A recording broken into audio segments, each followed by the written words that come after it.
There is a condition that we call colitis, and then there are degrees of colitis. There are certain level of colitis. Which are those? We can go from different level of colitis, and then they say the severe cases we start to see when we have 10 points or more. When we have 10 points or more, then you say the colitis is severe. When you have a mild colitis, sometimes you don't really pick it up so early, and then they take a little longer to diagnose. But when you have a colitis that is severe, you will have more than 10. And how we do this? If you have diarrhea, loose stool, what is loose stool? When we say loose stool or diarrhea, how do we ask that question to the family? Anybody? Frequency. But usually it's a very simple question. Can you lift it with a fork or not? All right? If you lift it with a fork, you know it's not diarrhea, it's loose stools. If you cannot lift it with the fork, you know it's diarrhea. So when you ask that question, it's very simple. It's the fastest way they can give you the diagnosis of diarrhea versus how many times, how frequent. But if you say, if you cannot lift it with the fork, you know it's too watery, it's diarrhea. And then you start talking about frequency, and frequency help. And then when you have the diarrhea, you say the diarrhea, 1 time a day, I cannot lift it 1 time a day. You say you give it 1 point. But if you have 4, what is the stool? You say you have 4 points. All right? So just frequency and the consistency tell you right away. Just the fact to have nocturnal diarrhea, if somebody have to wake up to have a bowel movement with diarrhea, is another additional factor. When you have visible blood, how can you categorize between 0 to 3? All right? The easy way to say, you say, when you have diarrhea, how many times do you have diarrhea? How many times do you have bloody stool? 25%, 50%, 75%, 100% of the time, and they can give you this number. If you have 1 loose stool, and then you say from every 5, if I have 1 bloody stool, then you know the chances are low. But if you say he put 4 times today, and all of them have blood, so you know the severe, you already have 7 or 8.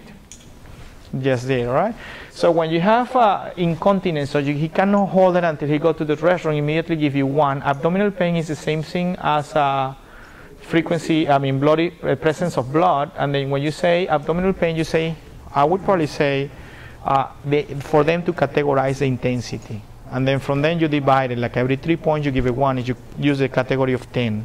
10, the maximum level of pain, you say, if you have about 3, you say this is 1. You have between 3 to 6, you give it 2. Well-being is very easy. You say from 1 to 10 how you feel. And they say, usually the characteristic of Crohn or IBD, or ulcerative colitis, basically well-being is down. One of the characteristics, this kid, they don't feel good. And then you say from 1 to 10 how you feel. I feel 4, they give you 2 points. I feel 8, then you give it 4 points. Okay? Or vice versa, depending how you use the scale.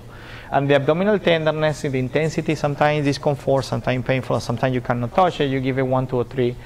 The fact that somebody recommend a stool anti-diarrheal medication, then definitely increase the chances to have more severe cases. So just, is he taking anything like Lomotil or Streptomycin, then you know he's going to have trouble. Physical examination, the characteristic presentation, once they show up to gastroenterology, is a right lower quadrant pain. Usually, they present by the rectum, okay, and spread all the way. But when you have a presentation, when they start presenting for us, this is the most common presentation. When you palpate the abdomen, this is the most tender area. You can find tenderness around, but the area that usually hurt the most is the right lower quadrant area. And not necessarily mean that a spray in a different way or suggest any other diseases. What happens is just the intensity has progressed. But you will also find pain in the left lower quadrant as well. The presentation, also you can categorize it by different symptoms. Usually the criteria, I think the easy way for you to categorize this is frequency, intensity, well-being, and it can give you the criteria. But you have the criteria, and then you have fever and anemia, you know these kids have a severe cases.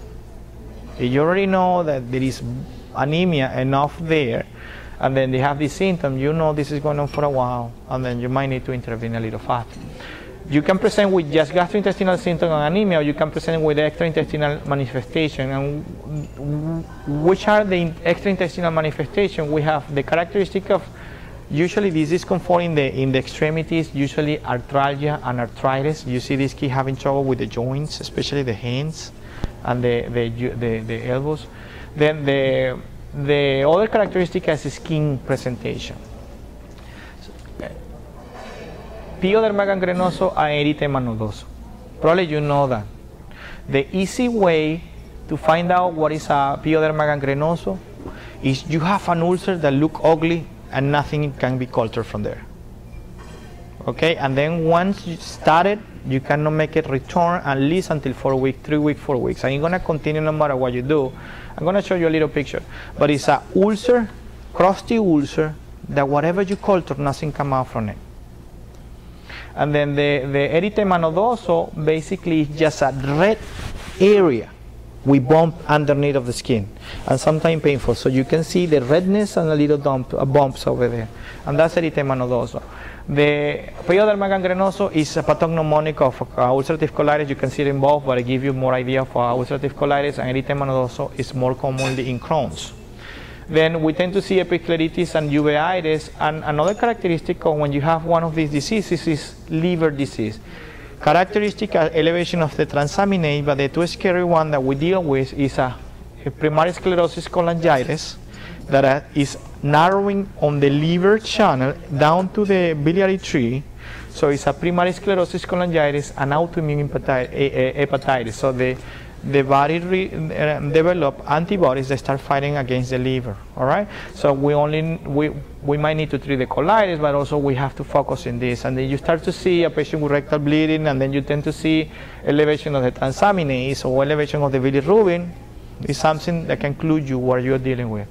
And another problem that we tend to see is DVTs, deep venous thrombosis, and then when the mucosa is friable, they have higher tendencies to develop DVT. So you tend to see that too. Not too much in pediatric population, but it's very common in the disease. Sorry about the picture, it's a little small. But this is a pioderma gangrenoso. You see, it's just an ugly ulcer. It's a crusty ulcer. And from the beginning, it looks granular and erythematous, dry. And then, but when you culture it, nothing grows. You culture it again, nothing grows. You put an antibiotic, doesn't go away. No matter what you do, it will take 4 weeks to get away. Occasionally, there has been in the use of infliximab, and you use it initially, and sometimes tacrolimus, and can short the duration. But when it started, it just takes the time. It's gonna go in at least 3 or 4 weeks. And the erythema nodoso is a plaque of red. It's an erythema in the surface with a little red spot, tender red spot. You can see that with tuberculosis, sarcoidosis, or any other diseases, but it's very common in Crohn's, and you tend to see it down here and up here. The complication of any type of colitis. The complication of any type of colitis are toxic megacolon, perforation, hemorrhagic strictures, and colon cancer. All right, I'm gonna just make this before talking about the treatment, because I think it's important to remember this.